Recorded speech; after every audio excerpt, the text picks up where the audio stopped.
Hello, friends. This is Dave Hurwitz, executive editor at ClassicsToday.com, here with 16 songs I couldn't live without.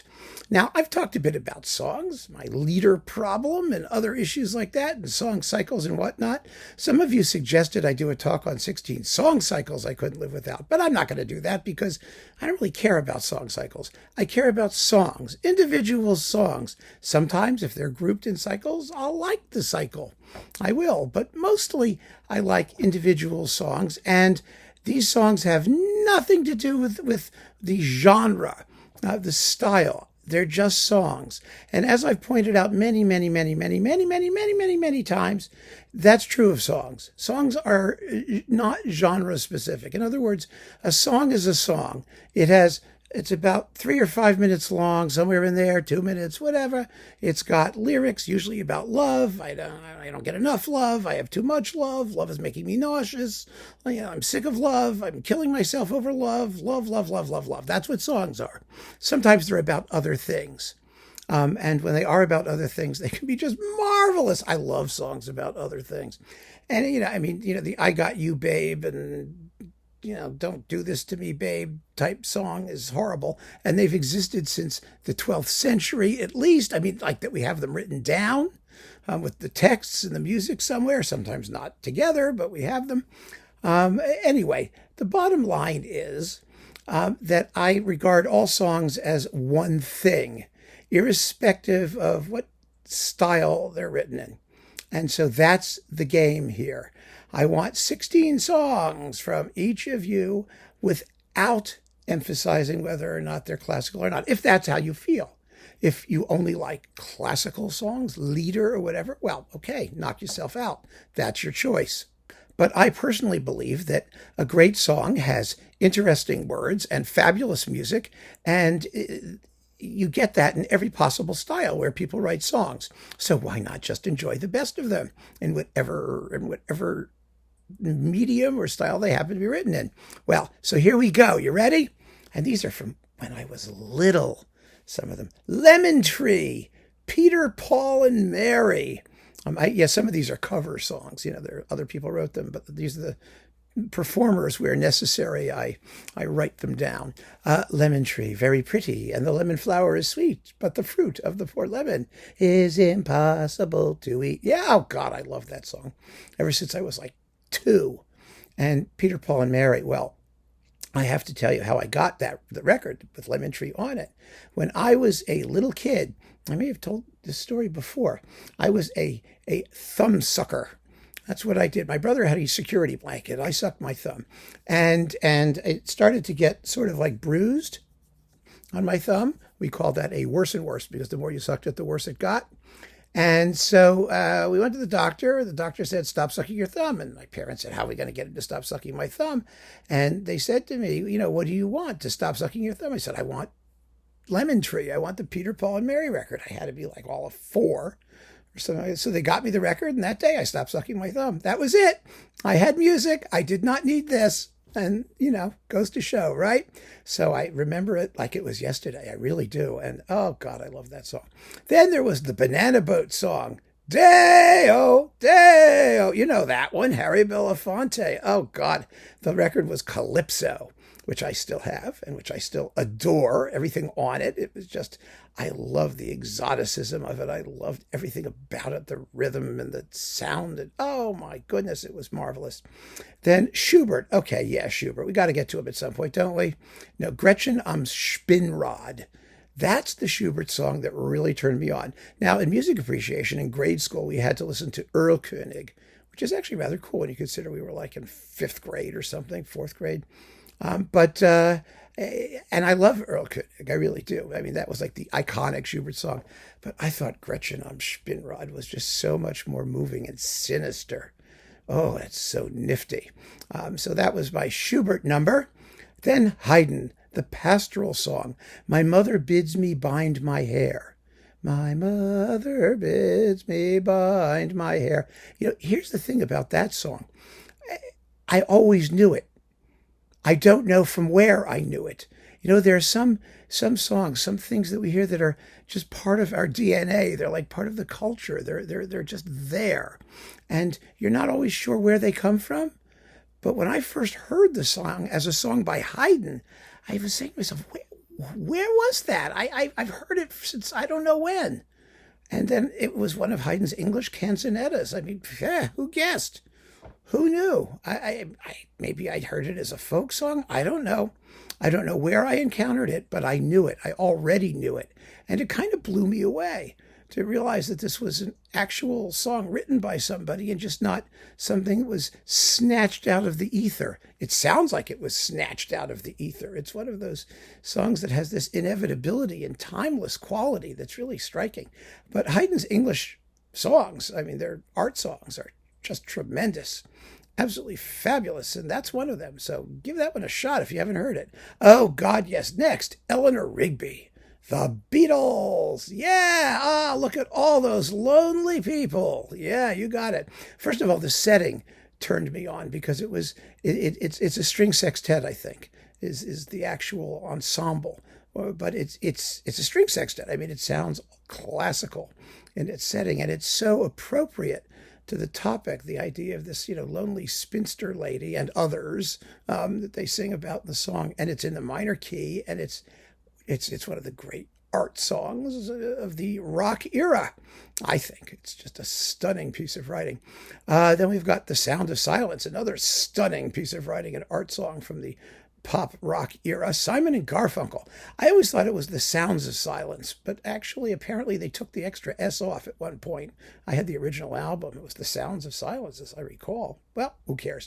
It's The Sound of Silence, The Sounds of Silence. As I've said many times, Paul Simon is a genuine poet. He writes amazing words to go with the equally fabulous music with which they are joined. Those Simon and Garfunkel albums were my childhood, and oh, God, I love them to this day. Then Joy to the World, not the Christmas Carol. Three Dog Night, Jeremiah was a bullfrog, that one. This song actually, this was our jukebox song. We had sort of a family jukebox song. We used to go to a restaurant called the Pizza Center in Milford when I was a kid. And the Pizza Center had a jukebox, a big one, and then they had the small ones in each booth so that you could jam coins in and play music. And one of the songs we always picked was this one by Three Dog Night, and it's just stuck in my brain ever since. We only heard it about 30 billion times. We ate a lot of pizza. This is a pizza community in Connecticut, Milford, and New Haven, which has the best pizza in the country. Pepe's, Sally's, Modern, Zupardi's in West Haven.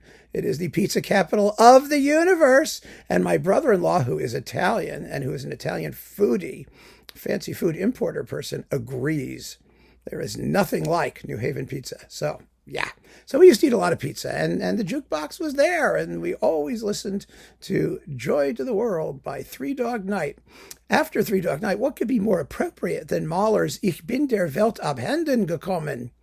This is the I Have Lost Track of the World song, one of the most amazingly inward and wrapped, as an R-A-P-T, not wrapped, W-R-A-P-P-E-D, wrapped songs that anyone has ever done, and it's so beautiful. It's just so incredibly, it's about music, the meaning of music, the love of music. Oh, God, it's incredible. It's not about, I want you, babe, do it to me, babe, stick it to me, babe, none of that babe stuff. Fabulous piece. Then Charles Koechlin. Ooh, here's one that blew me away. The Berceuse phoque, which is one of the 3 lyrics from the Jungle Book, Opus 18. Oh my God, it's something else. It's so beautiful. It's a lullaby, like it says, but I mean, it seems to have like a river running through the accompaniment, and it's I don't know. I don't even know how to describe it. It's magical, absolutely magical. If you don't know those 3 lyrics from the Jungle Book for orchestra, voice and orchestra, you are missing something. I mean, all of Koechlin's songs actually are really terrific, but this one, the Berceuse phoque, is really, oh my God. It just knocked my socks off. Bad Moon Rising, Creedence Clearwater Revival. That was my sixth grade hit. I had a wonderful teacher in sixth grade. I'm not going to give her name because she's probably not dead yet, but she was a flower child. And after my first day of sixth grade, I went home and my mother said, "How was your first day?" And I said, "Well, either she's deformed or she's not wearing a bra," because as a young sixth grader, I was dazzled by the fact that her mammary glands seemed to be protruding from her waist. It was something I had never seen before in my life, and she had all kinds of dried ferns and things all over the classroom. Our classroom was condemned by the fire department, actually. We had to take them all out. And she believed in an open classroom, which meant she sat around doing nothing while we all ran amok. And one of the things she played were Cheech and Chong records, which were very funny, and Creedence Clearwater Revival records. And I love that song. It's just terrific. It also became the theme song of a movie about some sort of, I don't know, that was about it had Paul Reiser in it, right? And it was about a automated office building that goes amok and kills everybody. It worked perfectly. Oh, yes, Charles Ives, Charlie Rutledge. Another good cowpuncher has gone to meet his fate. I hope he'll find the resting place within the Golden Gate, the Golden Gate. Oh, God, is that a great song? It's about a cowpuncher who gets crushed to death while he's trying to wrestle a steer. And, the piano part gets increasingly insane until finally the pianist is just hitting it with fists as poor old Charlie gets crushed to death. Ay, ay, ay, ay, ay. It's a masterpiece of poetic text setting. Then we've got, let's see, Strauss im Abendrot from the Four Last Songs. Oh, God. Well, do I need to say anything about it? It's to die for. In fact, it is to die for. The last words are, "Is this death?" Yes, it is. But, oh, what a lovely death. It's just beautiful and twilight and sunsetty and gorgeous. The little birds going, twittering at the end. It's incredible. Tom Lehrer, the world's greatest satirical songwriter, National Brotherhood Week. Oh, is that fabulous? Oh, it's funny as hell. His songs are hilarious. It's hard to pick which one. You want to pick the Ballad of Alma Mahler, that is, if you're a classical music person, or the Vatican Rag, or whatever. He was unbelievably humorous. But I like National Brotherhood Week because it's just about how everybody hates everybody else, and they're all supposed to pretend they don't. And I think it's really just so cynical and wise at the same time. And then, the Turtles. Remember the Turtles?